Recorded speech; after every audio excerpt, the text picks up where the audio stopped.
Que dit l'ancienne ministre spécialiste des questions de défense, des affaires étrangères, face à ce questionnement qui est quand même sidérant? Non seulement Donald Trump envisage plusieurs options militaires, mais là, désormais, on parle de boots on the ground. Oui, alors bien sûr que cela fait partie de la pression maximale, cela fait partie aussi du show permanent, parce que le Groenland, si le Venezuela a été un succès, le Groenland, pas vraiment. Et donc là, nous passons au scénario suivant, l'Iran. Donc pression maximale, déploiement de la force américaine. Et il faut entretenir le suspense quelque part. Nous sommes dans un show aussi. Et le président est très attaché à ce que l'on parle de lui tous les jours, ce qui est le cas, parce qu'on y passe l'après-midi. Il n'y a pas une conversation aujourd'hui, quel que soit le sujet, où on ne parle pas de Donald Trump. Enfin, c'est absolument incroyable quand même. Donc, il sature l'espace médiatique avec grand succès, et nous sommes à nous questionner si il pourrait envoyer des troupes au sol secrètement. Tout le monde en parle. Donc si c'est un secret, c'est dans les médias aujourd'hui. Vous voyez, donc on est dans une sorte de situation totalement paradoxale. Ce qui est certain, et je rejoins ce qui vient d'être dit, c'est que aujourd'hui, en effet, le président Trump a testé et je crois a pris goût au fait d'avoir une puissance phénoménale avec 2 opérations militaires qui ont rencontré un succès parfait. C'était le Venezuela et l'Iran, la première frappe, et qu'il se dit qu'il va continuer finalement dans cette logique de démontrer la puissance américaine. Après, je suis persuadée également, puisque vous parlez des affaires étrangères, qu'il n'a aucunement l'intention, pas plus d'ailleurs que les pays environnants, j'espère qu'on y reviendra évidemment, d'avoir un changement de régime. Parce que finalement, l'Iran se trouve au fond d'un trou politique et économique aujourd'hui, satisfait tout le monde, que ce soit la Turquie, Israël, l'Arabie Saoudite et les États-Unis, qui sont quand même aujourd'hui le premier pays exportateur d'hydrocarbures, et qui verrait d'un mauvais œil un pays comme l'Iran, qui aurait une puissance si c'était un pays géré démocratiquement phénoménal, et qui de fait pourrait faire concurrence aux États-Unis. Donc là, je reviens aussi à l'histoire des États-Unis, où quand même il ne faut pas oublier qu'en 1953, la CIA a soutenu un coup d'État militaire pour la mise en place du Shah. Pourquoi ? Parce qu'à l'époque, son prédécesseur avait souhaité nationaliser les compagnies pétrolières, la plupart étant américaines. Les Américains avaient vu cela d'un mauvais œil. Donc il y a énormément, c'est pour ça que le sujet est très très complexe, d'enjeux économiques, d'enjeux politiques, religieux aussi pour la région avec l'Arabie Saoudite, mais j'espère qu'on en parleur parce que... on prend le temps parce que c'est un dossier majeur. Il défend les États-Unis, ok ?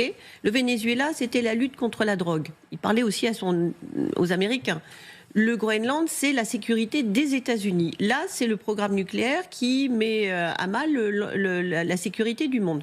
Donc, forcément, que ce soit le public américain ou les alliés, nous adhérons forcément à la raison qui est donnée, invoquée par Donald Trump pour intervenir. Après, derrière cela, il y a d'abord la défense des intérêts américains. Il est logique avec lui-même, on en pense ce qu'on veut.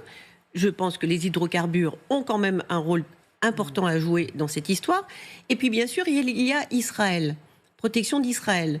Et donc, quand même, le Hezbollah et le Hamas sont 2 éléments important pour le maintien au pouvoir de Netanyahou et de quelques ministres d'extrême droite dans son gouvernement, qui ont besoin d'invoquer la sécurité pour pouvoir continuer. Donc, je pense que là, on est dans un jeu d'équilibre qui fait que, d'un côté, en effet, les États-Unis peuvent toucher les cibles balistiques et le nucléaire, en effet, mais je ne crois pas un instant qu'ils souhaitent un changement de régime, et même si ils décapitaient certaines têtes, ce qu'ils ont déjà commencé à faire, on a vu que tout ça tient très bien, parce que vous avez très justement noté que c'est 150 000 personnes, 36 postes de commandement, 400 000 milices, toute la structure est incroyablement forte. Ce sont des gens qui ont tout à perdre si le régime devait tomber. Et qui le tiennent fortement. Bien sûr, mais nous sommes dans la rhétorique.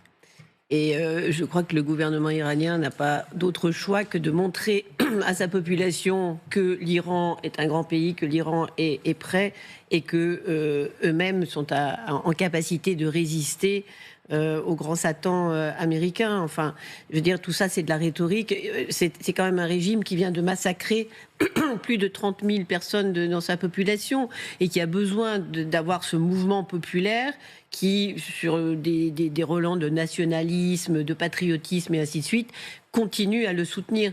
Donc je crois qu'il y a d'abord, c'est adressé à sa propre population, et puis il faut savoir aussi que voilà, c'est culturellement, c'est un pays qui ne peut pas baisser les yeux, qui ne peut pas s'abaisser. Voilà. Donc, et puis, bon, enfin, le troisième point, quand on va négocier, généralement, on essaye d'arriver en position de force. Voilà. Alors, ça ne coûte pas grand-chose d'avoir ce genre de propagande, même si eux-mêmes sont convaincus que ça ne se fera peut-être pas dans la réalité. Mais enfin, ils essaient d'arriver en étant le plus fort possible à la table des négociations, parce que je pense, comme le général le disait tout à l'heure, qu'il y aura négociation. Oui, moi je suis.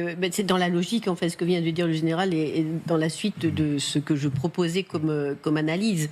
Il y a en effet le maintien du régime en interne, et donc toute cette propagande, et je ne vois pas comment il peut se comporter autrement.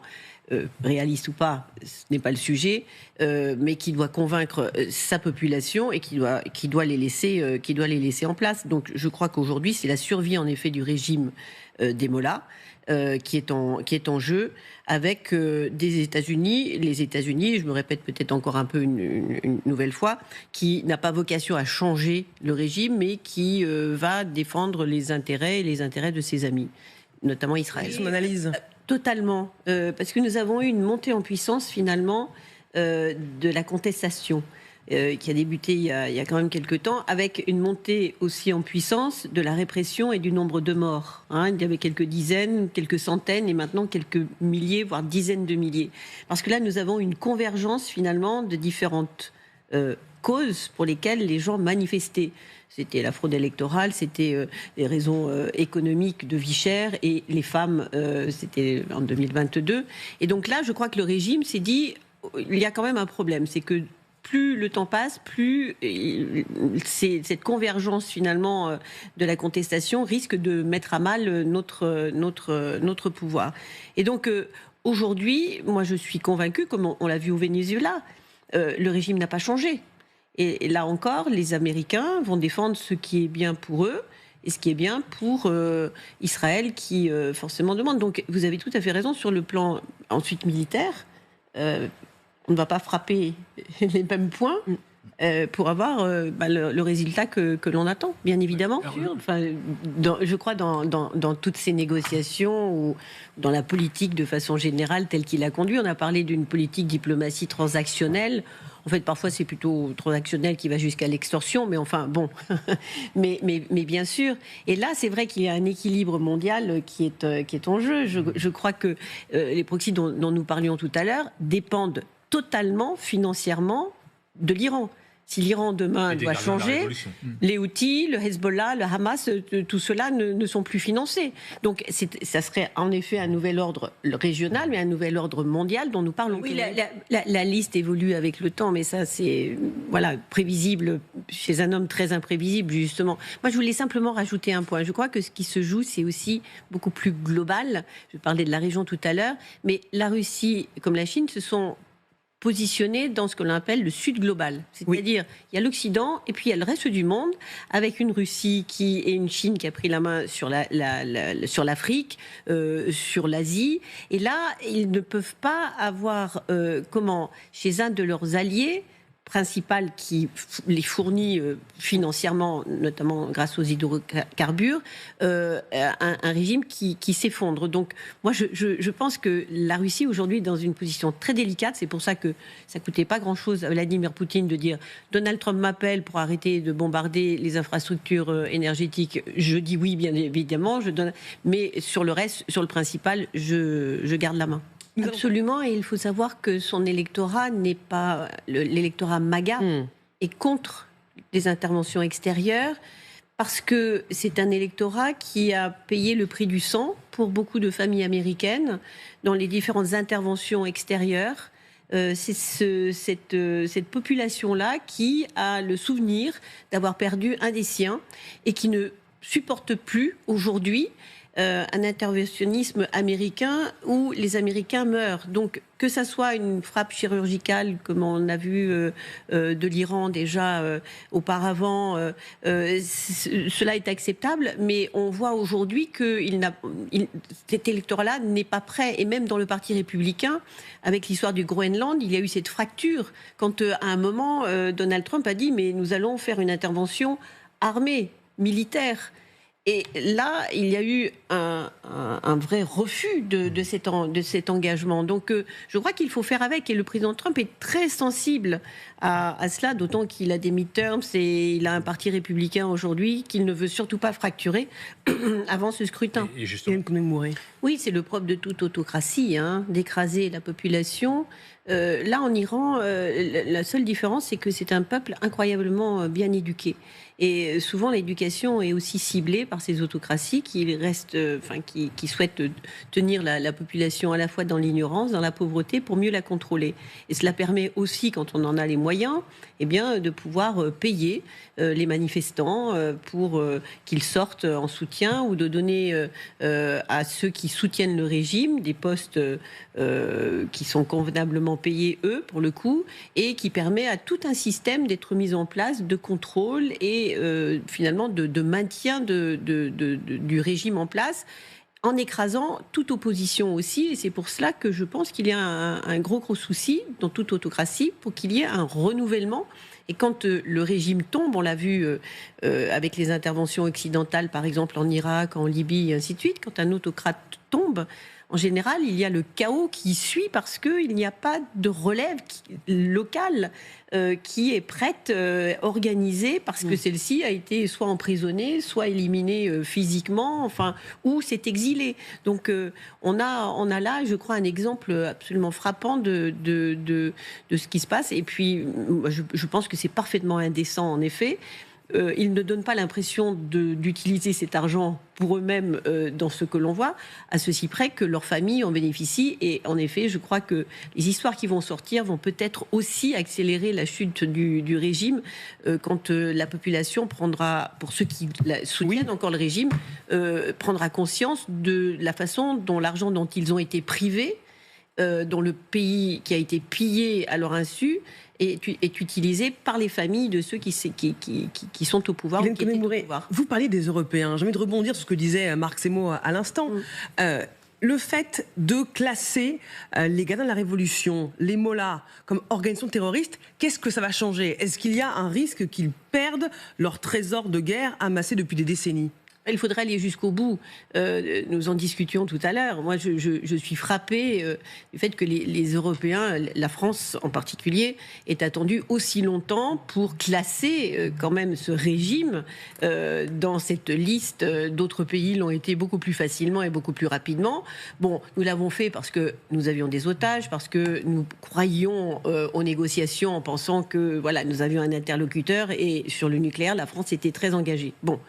Mais quand on met cela de côté, quand même, au niveau européen, mais quelle timidité nous avons démontré, alors que l'Europe est certainement le seul endroit du monde aujourd'hui qui n'a pas d'intérêt, dont je parlais précédemment, économique, géopolitique, religieux et ainsi de suite, en Iran. Donc ça nous donne une liberté totale, et pourtant nous n'avons pas exercé le fait que nous n'ayons pas de représailles ou de problèmes si nous avions le courage, enfin, en effet, de dénoncer ce régime et de le sanctionner. Les sanctions, oui, mais d'aller là où cela fait mal, c'est-à-dire de cibler les responsables. Et nous ne l'avons pas fait. Alors, est-ce que nous aurons le courage d'aller plus loin?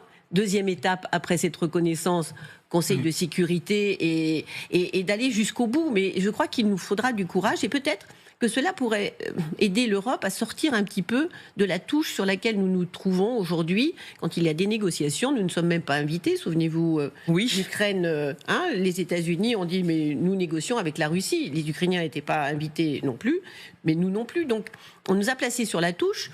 Et on voit que quand on montre un petit peu de courage, nous l'avons montré avec le Groenland, finalement, on reprend un petit peu la main.